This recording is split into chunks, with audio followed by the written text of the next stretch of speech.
శ్రీ గురుభ్యో నమ. శ్రీ సద్గురు మాణిక్య ప్రభు మహారాజ్ చరిత్ర 7వ రోజు పారాయణం. మొదటి భాగం. ప్రభు యొక్క ఉత్తరాధికారులు. శ్రీ మనోహర్ మాణిక్ ప్రభు. ప్రభు మహారాజ్ సమాధి అయిన తరువాత ధర్మశాస్త్ర ప్రకారంగా కర్మ తాత్యా మహారాజ్ యొక్క జ్యేష్ఠపుత్రులు అప్పాసాహెబ్ మహారాజ్. శ్రీ మనోహర్ మాణిక్ ప్రభువును ప్రజలు అప్పాసాహెబ్ అనేవారు.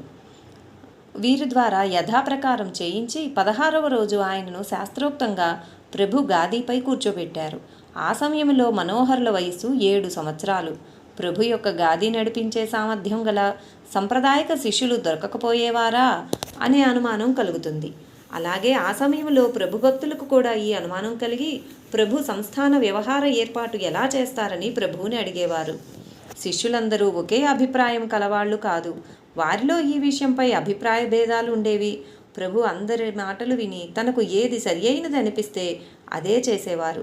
తాత్యా మహారాజ్ యొక్క 2 పుత్రులు ప్రభు సమాధి సమయంలో చాలా చిన్నవారు. పెద్దవారికి అనగా మనోహర ప్రభువుల వారికి 7 సంవత్సరాలు, చిన్నవారు మార్తాండ ప్రభువుల వారు 3-4 సంవత్సరాలు గలవారిగా ఉండిరి.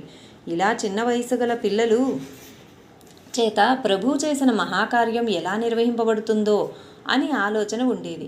అందువల్ల ప్రభు సమాధి అయ్యే సమయం దగ్గరికి వస్తున్న కొద్దీ శిష్యుల మనస్సులో ఉత్సుకత కనబడసాగింది. అనేక రకాలుగా ఊహించసాగారు. భాల్కీలో మచ్ఛందర్రావు అనే ఒక యువకుడు ఉండేవారు. ఈయన ప్రభువు తర్వాత గాది నడిపించే సామర్థ్యం గల యోగ్యమైన వ్యక్తి అని అందరూ ఊహించసాగారు. ప్రభువు కూడా ఆయనపై ప్రేమ చూపించేవారు. చిన్నప్పటి నుండి ఆయనను గారాబం చేసేవారు. అందువల్ల సహజంగానే జనం ఆయన గాదీపై కూర్చుంటారనే ఊహించారు. ప్రభు ఆరోగ్యంలో తేడా కనిపించి అనారోగ్యంగా ఉండడం చూసి కొంతమంది మచ్ఛందరావును కావాలని భాల్కీ నుండి తీసుకువచ్చారు. ఆ సమయంలో ఆయనను మేనాలో కూర్చోబెట్టుకుని భాజా భజంత్రీలతో తీసుకువచ్చారు. మచ్ఛందర్రావు కోసం ఒక గాదీ చేయించారు. ప్రభు సన్నిధికి తీసుకువచ్చిన తరువాత ఆయనను ఆ గాదీపై కూర్చోబెట్టారు. కానీ మచ్ఛందర్రావు యొక్క దురదృష్టం వల్ల ఆ రోజు రాత్రి కారణమేమిటో తెలియదు కానీ ఆయన గాది మంటల్లో కాలి బూడిదయింది. అప్పుడు ప్రభు శిష్యులలో మచ్ఛందర్రావు పక్షం వహించేవారు చాలామంది ఉండేవారు. అందరి కోరిక కూడా ప్రభు తర్వాత ఆయన్ను కూర్చోబెట్టాలని ఉండేది. ప్రభు వారి కోరికను ఎప్పుడూ తిరస్కరించలేదు.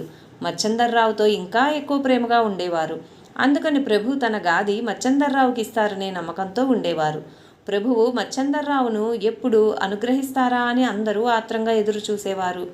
ఈ ఉత్కంఠతతో ఉండగా ప్రభు మహారాజ్ గారు 40,000 రూపాయలు బాకీ పడ్డారని ఒక పుకారు పుట్టింది. ప్రభు సంస్థానం చూస్తే జోళి తప్ప దానికి భూమి లేదు, జాగీరు లేదు. ఇలాంటి సంస్థానానికి 40,000 రూపాయల బాకీ. ఈ బాకీని ఎలా తీర్చాలనే పెద్ద ప్రశ్న మచ్ఛందర్కి ఉత్పన్నమై ఆయన భయపడిపోయారు.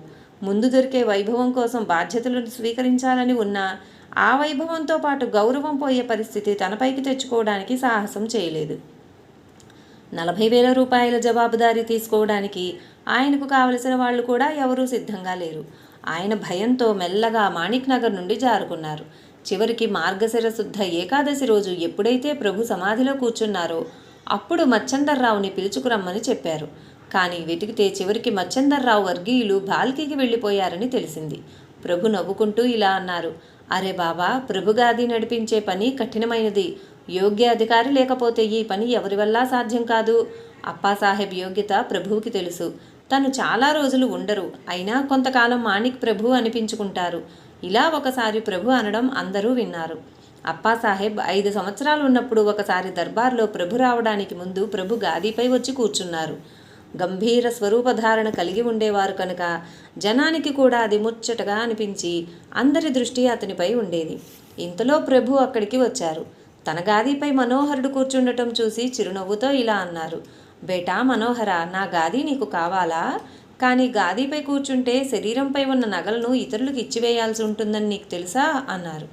అది వినగానే ఆ 7 సంవత్సరాల బాలుడు అత్యంత ధీరోదాత్తతతో వెంటనే ఇలా సమాధానం ఇచ్చాడు, ఈ శరీరంపై ఉన్న నగలన్నీ మీరు ఎవరికి ఇవ్వమంటే వారికి ఇస్తాను అంటూ మెడలోని కంఠహారం, కడియాలు మొదలైన నగలన్నీ తీసి ప్రభు ముందు పెట్టాడు. ఆ చిన్న బాలుని అపూర్వ గుణం చూసి ప్రభు సంతుష్టులై తన పక్కనే చిన్న గాదీ వేయించి దానిపై కూర్చోబెట్టుకున్నారు. తన తరువాత సంస్థానం యొక్క పెద్దరికాన్ని, ప్రభు పరంపరను నడిపించే సామర్థ్యం తాత్యా మహారాజ్ పుత్రులు మనోహరులు చిన్న వయస్కులైన అత్యంత సమర్థులని ప్రభు మహారాజుల వారికి పూర్తి నమ్మకం ఉండేది. అనడంలో ఆవగించంత సంశయం కూడా లేదు. 7 సంవత్సరాల వయసులో ఉన్న అర్భకునికి బాధ్యతను అప్పగించి ప్రభు కనుమరుగవడంలో మర్మం ఇదే. పూర్తి వైభవంతో వేగంగా నడిచే ఈ సంస్థాన రూపంలో ఉన్న పడవను కీర్తిసాగరంపైకి తీసుకువచ్చి వదిలి సూత్రధారి అదృశ్యమయ్యారు. కానీ ఆ పడవను ఒక 7 సంవత్సరాల బాలుడు చాలా చాతుర్యంతో ఒడ్డుకు అదే రూపంలో తీసుకువచ్చి విడిచిపెట్టారు. ఇది అద్భుతమైన చమత్కారం కదా. గాదిపై కూర్చున్న తర్వాత మనోహర ప్రభువుకు సంస్థానం 40,000 రూపాయలు బాకీ ఉన్న విషయం తెలిసి ఎవరెవరికి ఎంత ఇవ్వాల్సి ఉందో చిట్టా తయారు చేసి వారిని పిలిపించాలని బప్పాచారులకు చెప్పారు. దగ్గర నయా పైసా లేకున్నా షావుకారులను మహారాజుల వారు తమ వద్దకు పిలవమని ఆజ్ఞాపించారని అందరికీ ఆశ్చర్యమైంది. కానీ మహారాజుల వారి ఆజ్ఞను ధిక్కరించక బప్పాచారుల వారు అందరికీ లేఖ వ్రాశారు. పత్రం ఆధారంగా అందరూ క్రమంగా రాసాగారు. కళ్యాణ్కి చెందిన కిషన్ గిరి అనే ఒక గోసాయి ఉండెను. ఆయనకు 10,000 రూపాయలు ఇవ్వాల్సి ఉండెను. వారితో మీకు ఎంత ఇవ్వాల్సి ఉంది అని అడిగితే, మహారాజా, ప్రభువుకి అప్పు ఇవ్వడానికి నాకు యోగ్యత ఎక్కడిది? ఇంకా నాకే ప్రభు కృపతో లక్షల రూపాయల లాభం వచ్చింది. మా దగ్గర డబ్బు ఉన్నా మా చేతుల నుండి దాన ధర్మాలు చేయలేము. ప్రభు వద్దకు ధనం వెళితే దాన ధర్మాలు అవుతాయని నేనే ఇచ్చాను. అది మీరు తిరిగి ఇవ్వాలని నాకు ఆశ కూడా లేదు. దాని గురించి మీరు ఎలాంటి ఆలోచన చేయనక్కర్లేదు అన్నారు. తరువాత ఆ గోసాయికి మహారాజుల వారు సన్మానం చేసి ఆదరించి ఇతర షావుకారుల లెక్కలు తెలుసుకొని వారికి డబ్బులు ఇవ్వాల్సిందిగా చెప్పారు. వారందరినీ అడిగి తెలుసుకొని అందరి లెక్కలు వేసి ఉంచారు. ఇది పూర్తయి ఎవరికి ఎంత ఇవ్వాల్సిందో నిర్ణయమైన తరువాత హైదరాబాద్ నుండి అకస్మాత్తుగా విఠలరావు తాలూకుదారు ఒక బండి నిండుగా ధనాన్ని తీసుకొచ్చి మహారాజుకి సమర్పించారు. తరువాత బాకీ ఉన్న షావుకారులందరికీ వారి లెక్క ప్రకారం ధనం ఇచ్చి అందరికీ ప్రసాదమిచ్చి పంపించారు. ఆ సమయంలో బప్పాచారుల వారు ముఖ్య బాధ్యతలు వహించేవారు. ఆయన చిన్న వయసులో ఉన్న మనోహర్ మహారాజు యొక్క ఈ అద్భుత కార్యకుశలతకు ఆశ్చర్యచకితులైరి. మనోహర్ మహారాజ్ గారి కార్యభారం కేవలం 12 సంవత్సరాలు నడిచింది. చిన్న వయసులోనే అత్యంత మహత్వపూర్ణమైన కార్యకుశలత చూపించారు. ఈయనకు సంస్కృత భాషలో మంచి ప్రావీణ్యం ఉండేది. సాంప్రదాయ పూజా పద్ధతి ఈయనే తయారు చేసి సంప్రదాయానికి ఒక స్వరూపం తీసుకువచ్చారు. ప్రభు సమాధిపై సుందర దేవాలయాన్ని ఈయన తన కార్యభారంలో నిర్మింపజేశారు. వీరి స్వరూపం వలె స్వభావం కూడా చాలా సుందరంగా ఉండేది. వేల మంది భక్తులు ఈయన దివ్య తేజస్సు గల ముఖం చూస్తూ విస్మితులయ్యేవారు. వీరికి యోగాభ్యాసంపై మక్కువ ఎక్కువ. అన్ని వ్యవహారాలు యథాప్రకారంగా నియమిత వేళలో జరగాలని అనేవారు. వీరి భాషణ మృదువై వినోదంతో కూడి ఉండేది. వీరు కోపగించడం ఎవరూ ఎప్పుడూ చూడలేదు. ఈయన ఆహారం సాత్వికంగా ఉండేది. విద్వాంసులపై చాలా ప్రేమ చూపేవారు. అలాగే యోగ్యులైన విద్వాంసులకు కానుకలు, వస్త్రాలు ఇచ్చి సంతృప్తులను చేసేవారు. వీరు వ్రాసిన చాలా పద్యాలు ముద్రించబడ్డాయి. ఈయన పద్య రూపంలో ప్రభు చరిత్ర వ్రాశారు, కానీ అది పూర్తవలేదు. వీరికి మాతృభక్తి ఎక్కువ. తన జ్యేష్ఠ సోదరిపై కనిష్ట సోదరుడైన ఖండేరావుపై అమితమైన ప్రేమ ఉండేది. వీరు చివరి వరకు కఠిన బ్రహ్మచర్యాన్ని పాటించారు. ఈయన ఔదార్య గుణాన్ని ఇప్పటికీ ప్రజలు గానం చేస్తారు. ఈయనకు ఒకసారి అస్వస్థత కలిగింది. ఆ సమయంలో హైదరాబాద్కు చెందిన లోకాబాబు అనే వైద్యులు వీరి దర్శనానికి వచ్చారు. ఆయన చాలా శ్రమతో మహారాజుల వారికి ఔషధాలు ఇచ్చి నయం చేశారు. మహారాజుల వారు సంతుష్టులై లోకాబాబుకి నాణ్యమైన వస్త్రాలు, చాలా ద్రవ్యం ఇచ్చి ఇంటికి వెళ్ళడానికి ప్రసాదం ఇచ్చారు. మహారాజుల వారి మెడలో ప్రభు ఇచ్చిన ఏకముఖి రుద్రాక్ష తనకు కావాలని ఆయనకు కోరికగా ఉండేది. కానీ బిడియంతో అడగలేకపోయారు. ఏకముఖి రుద్రాక్ష ప్రభు యొక్క ప్రసాదమై ఉండడం వల్ల ఎవ్వరికి ఇవ్వవద్దని అందరూ చెప్పి ఉండిరి. కానీ లోకాబావుకి ఆ రుద్రాక్షపై కోరిక ఉండడం చూసి ఏదైనా కారణంతో వారికి అది అందించాలని సంగమం వరకు మహారాజు గారు స్వయంగా వెళ్ళి లోకాబావు గారిని ఒక పక్కకు పిలిచి తన మెడలోని ఏకముఖి రుద్రాక్ష తీసి వారికి ఇచ్చారు. ఇతరుల అంతరంగాన్ని గ్రహించే సామర్థ్యం చూసి లోకాబాపు ఆశ్చర్యచకితులై తనకు కావలసిన వస్తువు దొరికిందన్న ఆనందంతో మహారాజుల వారికి సాష్టాంగ నమస్కారం చేశారు. మనోహర మహారాజు యొక్క ఔదార్య విషయంలో ఇలా అసంఖ్యాకమైన విషయాలు కథలో వినిపిస్తాయి. సంస్థానం యొక్క పూర్తి భారం అత్యంత దక్షతతో నడిపి ప్రభుకీర్తిని ఇనుమడింపజేశారు. ప్రభు ప్రారంభించిన ఉత్సవాలు యథాప్రకారం నడిపిస్తూ ప్రభునామం ప్రజలు మరువకుండా చేశారు. ప్రభులాగే భక్తులు ఈయనకు కూడా పూజ చేయసాగారు. ప్రభు సామర్థ్యం వీరిలో కనిపించి ఎవరికీ ప్రభు వియోగం గుర్తుకు రాలేదు. మహారాజు వివాహం చేసుకోవాలని మాతృశ్రీ విఠాబాయి అమ్మకు కోరికగా ఉండేది. వీరిని ప్రేమించే భక్తమండలికి కూడా ఈ విషయం నచ్చింది. కానీ మహారాజుల వారికి ఈ విషయం చెప్పే ధైర్యం ఎవరికీ లేదు. అక్క ముక్తాబాయి యొక్క వివాహం వైభవంగా చేయించారు. యుక్త వయసులో ఉన్న తన గురుపుత్రుడు కేశవ దీక్షిత్తో ముక్తాబాయిని సాలంకృత కన్యాదానం చేసి తరువాత వారి జీవన భారం తానే వహించారు. శక సంవత్సరం 1795 జ్యేష్ఠమాసంలో మహారాజుల వారి వయస్సు 15 సంవత్సరాలున్నప్పుడు వివాహ ఏర్పాట్లు పెద్ద ఎత్తున జరగసాగాయి. పెళ్లికి కావలసిన వస్తువులన్నీ సమకూరాయి. పెళ్లి మండపాలతో మాణిక్ నగర్ శోభాయమానమైంది. వివాహం ఎవరిదో ఎవరికీ తెలియలేదు. కొందరు మహారాజు స్వయంగా తామే వివాహం చేసుకుంటున్నారని ఊహించసాగారు. ఈ విషయం అందరికీ ఆనందం కలిగించినా కన్య ఎవరో ఎవరికీ తెలియలేదు. ఏర్పాట్లు జరిగి ముహూర్తం నిర్ణయించబడింది కానీ పెళ్లి కొడుకు పెళ్లి కూతురు ఎవరో తెలియలేదు. అందరూ సంశయంలో పడ్డారు. చివరికి మాతృశ్రీ మహారాజును ఈ విషయం గురించి అడిగారు. మనోహరులు వివాహం చేసుకుని గృహస్థాశ్రమం స్వీకరించాలని ఆమెకు కోరికగా ఉండడం వల్ల పెళ్లి ఏర్పాట్లు చేయసాగారు. కానీ మహారాజు గారు తాను వివాహం చేసుకోవడం లేదని, ఖండీ వివాహం చేస్తున్నానని మాతృశ్రీకి చెప్పారు. అప్పుడు మాతృశ్రీకి ఇది నచ్చలేదు. కానీ వారు సముదాయించి చెప్పిన తర్వాత, ఖండీదైతే ఏంటి, వివాహం కావడం ఆనందించాల్సిన విషయం, కన్య ఎవరు అని మాతృశ్రీ అడిగితే మహారాజుల వారు బాపాచారుల కూతురును చూసి నచ్చడం జరిగి వివాహం ముహూర్తం కూడా నిశ్చయించడం జరిగిందని చెప్పారు. ఈ విధంగా మహారాజుల వారు తమ కనిష్ట సోదరుని వివాహం వైభవంగా చేశారు.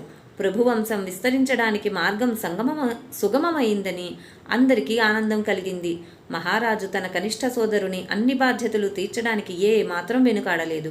వారి శిక్షణకు అనువైన ఏర్పాట్లు చేశారు. వివాహ సమయంలో ఖండేరావు మహారాజు వయస్సు 12 సంవత్సరాలు. వివాహం తర్వాత 3 సంవత్సరాలు శిక్షణ సక్రమంగా జరిగి వివిధ విద్యల్లో మరియు కళలలో ప్రగతి సాధించారు. మనోహర మహారాజుల వారికి సోదరుని సామర్థ్యం ఏ విధంగా ఉండాలనుకున్నారో అలాగే ఉందని అనుకుని తన తరువాత ప్రభుగాది నడిపించి సంస్థానానికి కీర్తిని తీసుకురావడానికి ఖండి అన్ని విధాలుగా సరియైన వారని వారు ముందే నిశ్చయించుకున్నారు. మహారాజుల వారు యోగాభ్యాసంలో ఆసక్తి ఉండి పరమయోగి అయి ఉండిరి. ప్రభు సమాధి యొక్క వెనుక భాగంలోని స్థలంలో భూమి లోపల ఒక గుయ్యారం, క్రింది భాగంలో చిన్న గది తయారు చేయాల్సిందిగా ఆజ్ఞాపించారు. ఆయన చెప్పినట్లుగా అదే నమూనాలో క్రింద గది తయారైన తరువాత చూడడానికి ఆ గది తయారు చేసిన వాళ్లతో పాటు అక్కడికి వెళ్ళారు. ఆ గది 3 కమానులతో ఉండిను. ఆ 3 కమానులలో మధ్య కమానులో తాము స్వయంగా ఆసనం వేసి కూర్చున్నారు. ఆ సమయంలో వారి నోటి నుండి సహజమైన సంతోషంతో, ఆహా, ఈ స్థలం యోగ సమాధికి చాలా బాగుంది అనే మాటలు వెలువడ్డాయి. పై సంఘటన జరిగిన 6 నెలల తరువాత మహారాజుల వారి ఆరోగ్యంలో తేడా కనిపించింది. ఆశ్వీజమాసం కృష్ణపక్షం సప్తమి శక సంవత్సరం 1899 ఆదివారం రోజున అకస్మాత్తుగా 2 సార్లు వాంతి అయ్యి ఆరోగ్యం విషమించింది. జనమంతా భయపడిపోయారు. కానీ అందరికీ ధైర్యం చెప్పి శాంతపరిచారు. తరువాత విధిపూర్వకంగా చతుర్థాశ్రమం తీసుకుని మాతృశ్రీకి నమస్కరించారు. కనిష్ట సోదరుడు ఖండేరావుకి ఉపదేశమిచ్చి ప్రసాదమిచ్చారు. భక్తమండలికి ప్రసాదమిచ్చిన తర్వాత ఆసనం సిద్ధం చేసుకుని యోగ సమాధిగతులయ్యారు. పూర్తి మాణిక్ నగర్ దుఃఖసాగరమయ్యింది. చూస్తుండగానే ఆ తేజోవంతమైన తార రాలిపోవడం చూసి అందరూ శోకతప్తులయ్యారు. మాతృశ్రీ దుఃఖానికి అంతు లేకుండా పోయింది. ఈ దుఃఖ సమయంలో ఎవరు ఎవరిని సముదాయించాలో తెలియలేదు. కానీ కార్యకర్తలు దుఃఖాన్ని దిగమింగుకొని ముందు జరగవలసిన విధిని శాస్త్ర ప్రకారంగా జరిపించారు. ఆసనం వేసుకొని పీట మీద కూర్చున్న మహారాజుల యొక్క దేహాన్ని ఎలా ఉందో అలాగే ఎత్తి ప్రభు సమాధి వెనుక క్రింది గదిలోకి తెచ్చి ఏ కమానులో మహారాజుల వారు యోగ సమాధికి అనువైనదని అన్నారో ఆ మధ్య కమానులో ఉంచి యథోచితంగా పూజా ద్రవ్యాలతో సుగంధ ద్రవ్యాలతో ఆ కమాను నింపి దేహాన్ని కనుమరుగు చేశారు. ఇలా జరగడం హృదయ విదారకమైనా కూడా అది మనోహర ప్రభువుకు ఇష్టమవడం వల్ల ఎవ్వరూ ఏమీ అనలేకపోయారు. మార్తాండ మాణిక్ ప్రభు.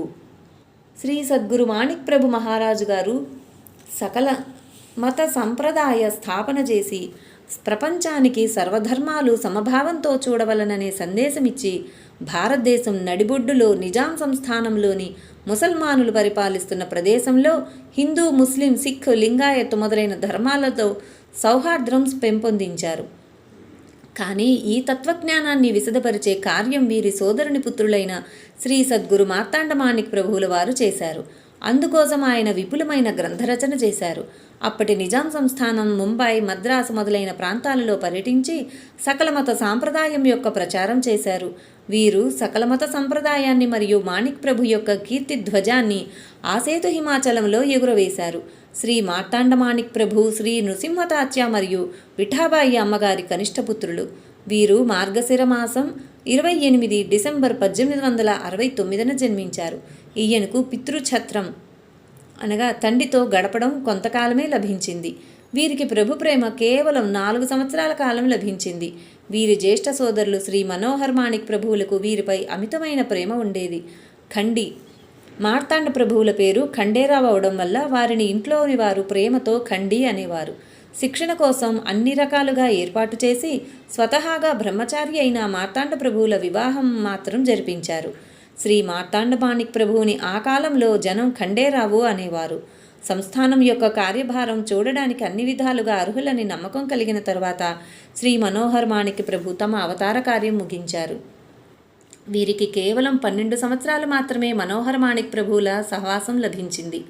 ఈయన తన జ్యేష్ఠ సోదరుడు శ్రీ మనోహర్ మాణిక్ ప్రభు యొక్క నిర్యాణం తరువాత సకల మత సంప్రదాయం యొక్క తృతీయ ఆచార్యులుగా మాణిక్ నగర్ సంస్థానం యొక్క గాదీపై కూర్చున్నారు. వీరు గాదీపై కూర్చున్నప్పుడు కేవలం 16 సంవత్సరాలు. చిన్న వయసులోనే సంప్రదాయం మరియు సంస్థానం యొక్క బాధ్యతలు తీసుకోవడానికి సంశయించలేదు. తమ సామర్థ్యంపై వీరికి పూర్తి విశ్వాసం ఉండేది. సంస్థాన గాదీపై కూర్చున్న తరువాత 58 సంవత్సరాలు నిరంతరాయంగా అవిశ్రాంత శ్రమతో సంస్థానాన్ని మరియు సంప్రదాయాన్ని స్వకర్తృత్వ బలంతో ఇప్పటి దివ్యమైన విశాల స్వరూపాన్నిచ్చి ఆసేతు హిమాచలం సంప్రదాయం యొక్క ప్రచారం చేశారు. స్వతంత్రత మరియు పూర్ణావస్థ ఇవి శ్రీజీ యొక్క జీవిత నిర్దేశకాలు అయి ఉండెను. అసంపూర్ణ స్థితిలో ఉన్న కార్యాలను పూర్తి చేశారు. ఇది ఈయనకు చిన్నతనం నుండి ఉన్న స్వభావం. దేనికైనా చింతించడం లేదా ఇతరుల అదుపాజ్ఞల్లో ఉండడం వీరి స్వభావంలోనే లేదు. భోగం మరియు త్యాగంలో తేడా చూపించేవారు కాదు. పువ్వు పుట్టగానే పరిమళిస్తుంది అంటారు. అలా శ్రీజీ యొక్క మనోవృత్తి బాల్యంలోనే కనిపించేది. వీరు పొడవైన బట్టలు ధరించి శరీరంపై నగలు వేసుకునేవారు మరియు వాటిని ఎప్పుడు ఎవరికిచ్చేవారో తెలిసేది కాదు. ఫకీరులకు, బైరాగులకు తన శరీరంపై ఉన్న బట్టలిచ్చేస్తూ వారి వాద్యాలు తీసుకొని వాయిస్తూ కూర్చునేవారు. చిన్నప్పుడు శ్రీజీ కొంటెతనంగా ఉండేవారు. మైదానంలో ఆడే ఆటలంటే ఆయనకు చాలా ఇష్టంగా ఉండేది. ఈత, గుర్రంపై స్వారీ చేయడం, గురిపెట్టి కొట్టడంలో ఆయన నైపుణ్యాన్ని సంపాదించారు. గంటలు గంటలు నీటి కొలను వద్ద కూర్చునేవారు. గుర్రపు స్వారీ కౌశల్యం చూసి సర్క్ సవాలే ఛత్రే అనే ఆయన తన స్వంత గుర్రాన్ని అర్పించారు. మల్ల విద్యలో కూడా ఆయన నైపుణ్యాన్ని సంపాదించారు. ఎవరి అదుపాజ్ఞలు లేకుండా స్వతంత్రంగా వ్యవహరించడం వల్ల వారి గురించి మాతృశ్రీకి దిగులుగా ఉండేది. మంచి మాటలతో సముదాయించేవారు. అందుకని శ్రీజీ రాత్రి 9 గంటలకు పరిసరాలు నిశ్శబ్దమైన తరువాత తన సామాగ్రితో బయటపడేవారు. రాత్రంతా మనసారా ఈతేది దశ దిశలా తిరిగి తెల్లవారుజామున 4 గంటలకి ఇంటికొచ్చి పడుకునేవారు. వారికి రాత్రి వ్యవహారాలు చేయడం చిన్నప్పటి నుండే అలవాటైంది. పెద్దయిన తర్వాత కూడా అన్ని కార్యక్రమాలు రాత్రిపూటే జరిగేవి. అందుకని ఖండేరావు మహారాజుల దర్బార్ అంటే రాత్రి దర్బార్ అని రూఢి అయింది. చిన్నతనంలో క్రీడాప్రియత్వం వలె యుక్త వయసులో మరియు ప్రౌఢావస్థలో తమ కర్తవ్యాలను మనస్సు పెట్టి పూర్తి చేశారు. మరాఠీ, సంస్కృతం, ఉర్దూ, పార్సీ మొదలైన భాషలు కొద్ది కాలంలోనే నేర్చుకున్నారు. తర్వాత ఆయన సంగీతం, జ్యోతిష్యం, మంత్రవిద్య మొదలైనవి అభ్యసించి నైపుణ్యాన్ని సంపాదించారు. ఈ విషయాలలో ఆయన వ్యాసంగం చివరి వరకు ఉండేది.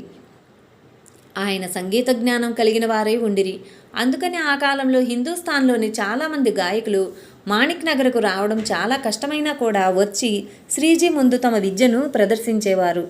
ముంబైలో తాము బస చేసినప్పుడు శ్రీజీ అనేకసార్లు గంధర్వ మహావిద్యాలయంలో ఉండేవారు. దాని రహస్యం అదే కావచ్చు.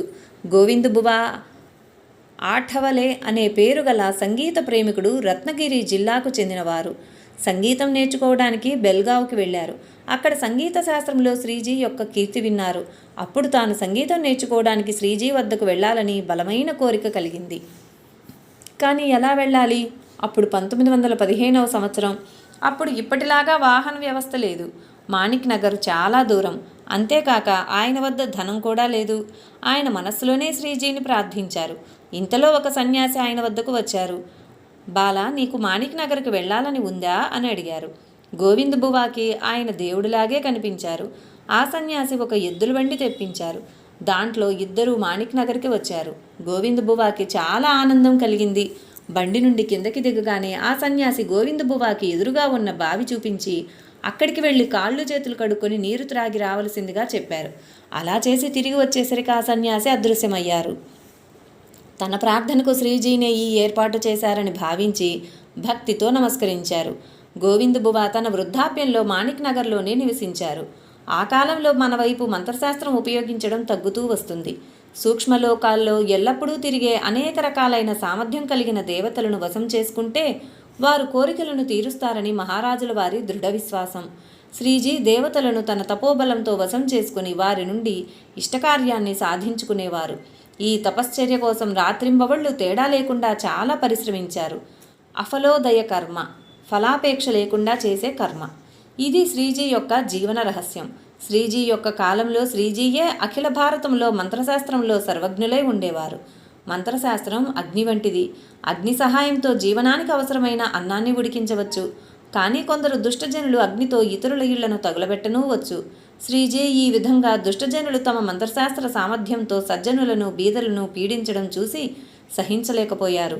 అందుకని కోమల స్వభావి అయిన శ్రీజీ మంత్రశాస్త్రాన్ని సాధన చేసి దుష్టులను భయకంపితులను చేసి వారి దుశ్చర్యలను ఆపారు. మంత్రశాస్త్రాన్ని అతి పవిత్రమైన దైవకార్యమనే దృష్టితో శ్రీజీ చూసేవారు. అందుకని అనధికార వ్యక్తి చేయి ఆ వైపు వెళ్ళకూడదని అతి దక్షత చూపేవారు. దత్తోపంత్ అనే పేరుగల గృహస్థు 1921 సంవత్సరం నుండి శ్రీజీ వద్ద ఉండేవారు. శ్రీజీ వద్ద ఆయన నీడలాగా ఉంటూ శ్రీజీ నుండి ఎంత విద్య సంపాదించవచ్చో దానిని సంపాదించడానికి ప్రయత్నించేవారు. మధుమతి శక్తితో పాటు దత్తాత్రేయోపాసన కూడా దొరకాలని ఆయనకు కోరికగా ఉండేది. శక్తి సహితంగా దత్తోపాసన మధ్యలో శ్రీ ఉపాసన అంతర్భాగంగా ఉండేది. ఈ శ్రీచక్ర ఉపాసన సఫలమైతే ఉపాసకులు సర్వశక్తిమంతులవుతారు. దత్తోపంత్ మహత్వాకాంక్ష గల గృహస్థులై ఉండిరి. అందువల్ల శక్తి సహిత దత్తోపాసనయే కాకుండా ఇతర ఏ మహత్తరమైన మంత్రాలు శ్రీజీ ఆయనకు ఇవ్వలేదు. దత్తోపంత్ మంత్రోపదేశం కోసం మరీ అడగగా ఆయనను శ్రీజీ శంకర మహారాజుల వద్దకు పంపించారు. ఈ శంకర మహారాజు వారి సమాధి పూనాకు సమీపంలోని అరుణేశ్వర్ దగ్గర ఉన్నది. ఈయన దత్తోపాసకులై శాక్తపంథాలో ఉండిరి. వీరి శ్రీ ఉపాసన సఫలమై ఉండెను. ఈయన శక్తి ఉపాసన కోసం మధుపానం చేసి మత్తులో ఉండేవారు. శిష్యులు ఆ సమయంలో సేవ చేసేవారు. దత్తోపంత్ ఆయన నివాసానికి వెళ్ళినప్పుడు ఆయన మత్తులోనే ఉన్నారు. అయినా ఆయన వచ్చినప్పుడు శంకర మహారాజు లేచి కూర్చుని ఆయన లోపలికి పిలిచారు. దత్తోపంత్ తెచ్చిన కొబ్బరికాయ పేడ ముందు పెట్టి మెడలో హారం వేయాలనుకున్నారు. కానీ శంకర మహారాజుల వారు ఆ హారాన్ని చేతిలోనికి తీసుకుని ఇలా అన్నారు, ఇలా చూడండి దత్తోపంత్ గారు, మీరు మార్తాండ మాణిక్ ప్రభు వద్ద నుండి వచ్చారు. మిమ్మల్ని వారి ప్రతినిధిగా భావించి మీకు హారం వేస్తాను. మీకు శక్తి సహిత దత్తోపాసన కావాలి. నేను ఆ దేవి పుత్రుణ్ణి. నేను మీకేమివ్వగలను? ఆ దేవత శ్రీ మార్తాండ మాణిక్ ప్రభు సేవకులపై కరుణిస్తుంది. మీరు వెళ్ళి మార్తాండ ప్రభు సేవ చేయండి. దాంతో దత్తోపంత్కి తిరిగి చేతులు ఊపుకుంటూ వెనక్కి రావాల్సి వచ్చింది. మాతృశ్రీ విఠమ్మ పాతకాలానికి చెందిన స్త్రీ అయి ఉండెను. హైదరాబాద్కి చెందిన ప్రసిద్ధ లేఖకులు కవి అయిన శ్రీ యశ్వంతరావు కురేకర్కి అత్తమ్మ దానధర్మాలు వ్రతాలు భక్తి శ్రద్ధలతో చేసేవారు. ఒకసారి ఆమె సముద్ర స్నానం చేయాలనే కోరికను శ్రీజీకి తెలిపారు. అమ్మ, మాణిక్ నగర్లో సర్వతీర్థాలు ఉన్నాయి. ఇక్కడే అందరు దేవతలు నివాసం చేస్తారు. ఎక్కడికి వెళ్ళే అవసరం లేదు అని సముదాయించే ప్రయత్నం చేశారు. కానీ ఆమె ఒప్పుకోలేదు. అప్పుడు స్నానం కోసం తయారు చేసిన నీటిని నోటిలో పోసుకోమని చెప్పారు. అప్పుడు ఆ నీరు సముద్రం నీటి వలె ఉప్పగా అనిపించాయి. అప్పుడు ఆమె తన కోరికను శ్రీజీ మాటలపై విశ్వాసంతో విరమించుకున్నారు. తర్వాత ఒకసారి నాందేడికి గోదావరి స్నానానికి వెళ్ళినప్పుడు ఆరోగ్యం క్షీణించి స్వర్గస్థులయ్యారు. శ్రీ మనోహర్ మాణిక్ ప్రభు శ్రీజీ యొక్క వివాహం చేసినప్పుడు 12 సంవత్సరాల వయసులో ఉండిరి. సౌభాగ్యవతి బయాబాయి సంస్థానం ముఖ్య కార్యనిర్వాహకురాలు బప్పాచారుల కుమార్తె. ఈమె అత్యంత శాంతమూర్తి అయి సాధారణ అమాయక స్త్రీ అయి ఉండెను. శ్రీజీ కంటే ముందే ఆమె స్వర్గస్థులయ్యారు. శ్రీజీకి 2 పుత్రులు 1 పుత్రిక ఉండిరి. పెద్ద కుమారుడు శ్రీ నృసింహ ఉరఫ్ బాబాసాహెబ్. ఈయన పుష్యశుక్ల అష్టమి రోజు జన్మించారు. శ్రీజీ యొక్క మొదటి సంతానం పుత్రుడు కావడం వల్ల మాణిక్ నగర్ జనం సంతోషపడినారు. బాబాసాహెబ్ గారు అత్యంత బుద్ధిమంతులై వ్యవహార దక్షులై కార్యక్రమం నిర్వాహకులై ఉండేవారు. ఈయన వ్యవహార శైలి అత్యంత సమగ్రంగా ఉండేది. ప్రతి విషయం వ్యవస్థాయుతంగా సమయం ప్రకారం జరగాలని చూసేవారు. ఈయన గంభీర స్వభావులై అత్యంత మితభాషి అయి ఉండిరి. ఈయనకు సంస్కృతం, మరాఠీ, కన్నడ, ఇంగ్లీష్, ఉర్దూ మరియు పార్సీ భాషల్లో మంచి ప్రావీణ్యం ఉండేది. ఈయనకు పఠనంలో ఆసక్తి ఎక్కువ. జ్యోతిష్యం మరియు వైదిక శాస్త్ర అధ్యయనం చేశారు. అయినా వీరికి ఇష్టమైన విషయం వేదాంతం. ఈయన స్వభావంలో ఏకాంత ప్రియులు, ఆధ్యాత్మ చింతనాశీలురై ఉండిరి. శ్రీజీపై మరియు తన మాతృశ్రీపై అత్యంత భక్తితో ఉండేవారు. ఆయన తన సోదరునిపై మరియు మేనత్త కొడుకు శ్రీ శంకర్రావుపై అమితమైన ప్రేమతో ఉండి వారి శిక్షణపై అత్యంత శ్రద్ధ చూపేవారు. శ్రీజీకి సహాయం అవ్వాలని సంస్థానం యొక్క కార్యభారం బాబాసాహెబ్ తన చేతుల్లోకి తీసుకున్నారు. శ్రీజీ కాలంలో జరిగిన కట్టడాలు, మందిర జీర్ణోద్ధరణ, కొత్త మందిర నిర్మాణ పనుల్లో బాబాసాహెబ్దే సింహభాగం శ్రమ. శ్రీ సద్గురు మాణిక్ ప్రభు మరియు సంస్థానం వీటి వాంగ్మయ సంశోధన, పరిశీలన మరియు ప్రచురింపజేసే కార్యం ఈయన ప్రారంభించారు. సహజంగా ఉండి ఉన్నత రీతిలో ఆలోచన చేయడంలో బాబాసాహెబ్ మూర్తీభవించిన ఉదాహరణ. ఈయన సాధారణంగా ఉంటూ బద్ధకాన్ని వ్యతిరేకించేవారు. తన చివరి సమయంలో జలోదరంతో బాధపడుతూ మందులు తీసుకునేవారు. కానీ ప్రభు యొక్క అంగారం అనగా భస్మం, తీర్థం ఎప్పుడూ తప్పలేదు. ఈయన మరణించే నాటికి ఈయనకు సంతానం లేనందువల్ల అందరూ చాలా బాధపడ్డారు. శ్రీజీకి కూడా చాలా బాధ కలిగింది. కానీ శ్రీజీ స్థితప్రజ్ఞులు గనక ఇలా అన్నారు: బాబా తన కర్తవ్యాన్ని సరైన రీతిలో పూర్తి చేశారు, అందుకని మరణించినా కూడా వారు అనుచరులయ్యారు. శ్రీజీ యొక్క చిన్న కుమారుడు శ్రీ మహీపత్ ఉరఫ్ బాబు సాహెబ్. వీరు బాబాసాహెబ్ కంటే ముందే మరణించారు. ఈయనకు సంతానం లేకుండెను. శ్రీజీ యొక్క చిన్న కుమార్తె మనుబాయిని కళ్యాణ్కి చెందిన మాణిక్రావు దేశపాండేకిచ్చి వివాహం జరిపించారు. శ్రీ అప్పాసాహెబ్ గారు వీరి పుత్రులు. ఈ ముగ్గురు సంతానం వల్ల శ్రీజీ జీవితం పూలబాట అయ్యింది. కానీ తర్వాత ఇద్దరు పుత్రులు ఆయనకు దూరం అయ్యారు. శ్రీజీ తన మేనల్లుడైన శ్రీ శంకర్రావుని పుత్రునిగా తన వద్దనే ఉంచుకున్నారు. శ్రీజీ యొక్క ప్రసాదంతో జన్మించి ఈయన ప్రభు కార్యంలోనే ఉండిరి. బాబాసాహెబ్ యొక్క మృత్యువు తర్వాత శంకర్రావు సంస్థానం యొక్క కార్యభారం నిర్వహించారు. విశాల హృదయం మరియు దూరదృష్టి ఉన్న శ్రీ సద్గురు మాణిక్ ప్రభు మాణిక్ నగర్ యొక్క రమణీయ స్థలంలో విశ్వబంధుత్వం అనే పీఠంపై సకల మత సంప్రదాయం యొక్క ప్రతిష్టాపన చేశారు. ఈ మాణిక్ నగర్ యొక్క నిర్మాణానికి ఆయనకు ఇద్దరు సోదరుల సహాయము లభించింది. తరువాత శ్రీ మనోహర్ ప్రభు మాణిక్ ప్రభు మందిరాన్ని నిర్మించారు. ఆ మందిరం సకల మత సంప్రదాయ అధిష్ట దేవతా మందిరం. శ్రీజీ మాణిక్ ప్రభు మందిరానికి ఆకర్షణీయమైన సభామండపం నిర్మించారు. అలాగే స్వయం సామర్థ్యం మరియు బుద్ధిబలంతో, ప్రతిభ మరియు తపశ్శక్తి సహాయంతో సకలమత సాంప్రదాయ మందిరానికి భవ్య రూపం అందించారు. శ్రీజీ శ్రీ మాణిక్ ప్రభు మందిరానికి నిర్మించిన సభామండపం చిన్నగా ఉన్నా కూడా అత్యంత రమణీయంగా ఉంది. ఆయన పని కేవలం చూడడానికే కాకుండా అభ్యసనీయం కూడా. దేవాలయంపై ఉన్న కళాకృతి చూసేవారు ఆనందానికి లోనవుతారు. ఈ సంపూర్ణ మందిరంలోని నేలపై పరిచిన పాలరాతి బండలు శ్రీజీ యొక్క సోదరి ముక్తక్క తనకు కొడుకు పుడితే కోరుకున్న మొక్కు తీర్చుకోవడానికి కోసం వేయించారు. ఈ మందిరంలో చుట్టూ కట్టడం కూడా భవ్యమైనదిగా ఉంది. కాలాగ్ని రుద్ర మరియు వెంకమ్మ మందిరములు. సర్వేశ్వర్ మహాదేవుడు ఇది మాణిక్ నగర్ యొక్క అధిదేవత. ఈ మందిర జీర్ణోద్ధరణ శ్రీజీ కాలంలోనే జరిగింది. అన్నపూర్ణ గృహం యొక్క లోపాలను సరిచేసి పునర్నిర్మించి రేకులు వేయించారు. 3 భోజన ప్రాంగణాలు కట్టించి వాటికి బండలు వేయడం కూడా శ్రీజీనే చేశారు. శ్రీజీ మాణిక్ నగర్లో అనేక ధర్మశాలలు నిర్మించి యాత్రికులకు వసతులను కల్పించారు. మాణిక్ నగర్ యొక్క రూపశిల్పి శ్రీజీ గారి తండ్రి నృసింహతాత్య గారు. ఆ తర్వాత శ్రీజీ తన పుత్రులైన శ్రీ నృసింహ బాబాసాహెబ్ సహాయంతో వాటిలో కావలసిన సౌకర్యాలతో ఆధునికంగా నిర్మించారు. ఈయన కాలంలో కొత్త నిర్మాణాలంటే శ్రీదేవి వెంకమ్మ మందిరం మరియు శ్రీ కాలాగ్ని రుద్ర మారుతి మందిరం నిర్మించబడ్డాయి.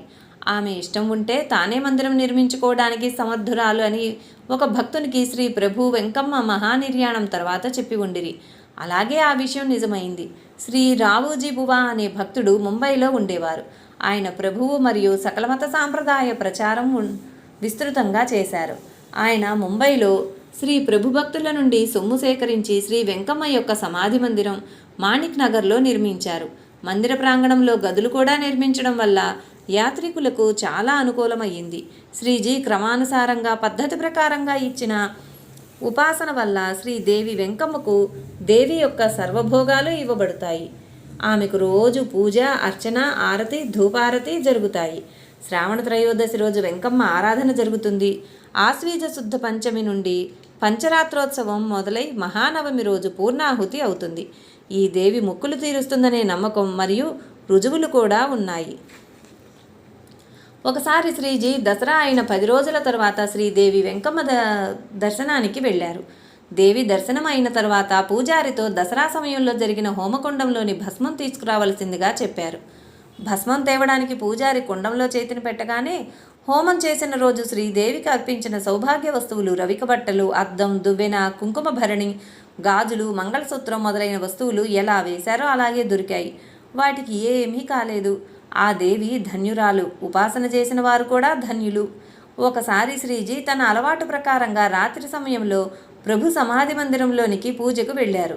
పూజలో నిమగ్నమైనప్పుడు వారికి సమాధిపై బయట నుండి ఒక వెలుగు పడినట్లుగా కనిపించింది. వెనుకకు తిరిగి చూడగానే ఆ వెలుగు మందిరం ముందు సంగమంలో ఉన్న శ్మశానంలో జ్వాలగా వెలుగుతున్న చితిమంటలదని తెలిసింది. అలా చితిమంటల వెలుగు ఆలయంలో పడటం నిషిద్ధం. ఆయన వెంటనే తలుపుపై ఉన్న పరదాను వేశారు. శంకర్రావును పిలిచి పరిస్థితి చూపించి దానిని ఏ విధంగానైనా నివారించవలసిందిగా చెప్పారు. తరువాత రోజు శంకర్రావు సంస్థానం యొక్క ముఖ్య కార్యకర్త బాబాసాహెబ్ గారికి శ్రీజీ యొక్క ఆజ్ఞ తెలియజేశారు. బాబాసాహెబ్ గారు ప్రభు సమాధి ముందు నది ప్రక్కన ఒక మందిరం నిర్మించడానికి నిశ్చయించారు. అప్పుడు శ్రీజీ భండారుఖానాలో వెతికితే మీకు ఈ మారుతి యొక్క రాతి విగ్రహం దొరుకుతుంది. దాని ప్రతిష్టాపన ఆ మందిరం మధ్యలో చేయండి అని అన్నారు. మందిరం నిర్మించబడి భండారుఖానాలోని ఆ మారుతి యొక్క రాతి విగ్రహం ప్రతిష్ఠ చేయబడింది. మాణిక్ నగర్ గ్రామంలో ప్రవేశించగానే ముందుగా కుడి చేతి వైపు మందిరం ఉంటుంది. శ్రీజీ మారుతిని స్థాపించిన రోజు ఈ కాలాగ్ని రుద్రుడు మాణిక్య క్షేత్రానికి అభిమాన రక్షకుడై ఉంటారని చెప్పారు. మాణిక్య క్షేత్ర అభిమాన రక్షణ దక్ష. కాలాగ్నిరుద్ర మారుతి స్థాపనకు శ్రీజీ స్వయంగా హాజరయ్యారు. స్థాపన సమయంలో కాలాగ్నిరుద్రుని ముందు ఒక పరదా వేయబడి ఉండిను. ఆ పరదా లోపలి వైపు కాలాగ్నిరుద్రుని ముందు ఒక అద్దం కూడా పెట్టబడి ఉండెను. ఆ సమయంలో ఆ పరదా లోపల చూడడానికి ఎవరూ ప్రయత్నం చేయకూడదు అని శ్రీజీ చెప్పి ఉండిరి. కానీ ఒక ఉత్సాహవంతుడైన యువకుడు కుతూహలంతో లోపలికి తలపెట్టి చూశాడు. అప్పుడు లోపలి వెలుగుతో ఆయన చూపు పోయింది. అప్పుడు అతను శ్రీజీని శరణు వేడుకున్నాడు. శ్రీజీ వాడిని కాలాగ్నిరుద్రుడి కాళ్ళపై వేసి తరువాత వాడి కళ్ళపై తన చేతిని తిప్పారు. ఆ అమృత స్పర్శతో అతని చూపు తిరిగి వచ్చింది. పురోహితులైన శ్రీ దత్తదీక్షితుల కండువ పరదా లోపలికి వెళ్ళి కాలిపోసాగింది. వెంటనే చూసి లాగేసుకున్నాడు. లాగుతున్నప్పుడు పరదా తెరుచుకోవడం వల్ల జరిగే అనర్థం ఆగిపోయింది. ఆ పవిత్ర సంఘటనకు గుర్తుగా దత్తోపంత్ ఆ పంచెను దాచి ఉంచుకున్నారు. శ్రీ మాణిక్య ప్రభు మహారాజుకి జై. లైక్ చేయండి, షేర్ చేయండి, సబ్స్క్రైబ్ చేయండి. కొత్తగా సబ్స్క్రైబ్ చేసుకున్నవారు పక్కనే ఉన్న బెల్ ఐకాన్ ప్రెస్ చేసి ఆల్ అని ప్రెస్ చేస్తే నా నోటిఫికేషన్స్ వెంటనే మీకు అందుతాయి. Thank you.